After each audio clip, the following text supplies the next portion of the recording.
বন্ধুগণ, আমাদের জাতীয় মহাসভার ৫১ অধিবেশন এখন শেষ হতে চলেছে।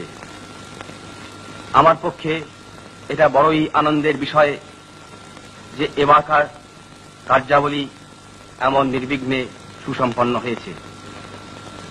আমি যখন হরিপুরায় রওনা হই তখন অনেকের মনে এরকম আশঙ্কা দেখা দিয়েছিল যে হয়তো হরিপুরায় গত সুরাট কংগ্রেসের পুনরভিনয় হতে পারে, কিন্তু এটা আমাদের পক্ষে বড়ই সুখের কথা যে ভগবানের আশীর্বাদে সেই সমস্ত আশঙ্কা অলীক প্রতিপন্ন হয়েছে। বন্ধুগণ, আর একটা কথা ভেবে আমার মনে আজ আনন্দ দেখা দিচ্ছে। এখানকার অভ্যর্থনা সমিতি সর্দার বল্লভভাই প্যাটেল মহাশয়ের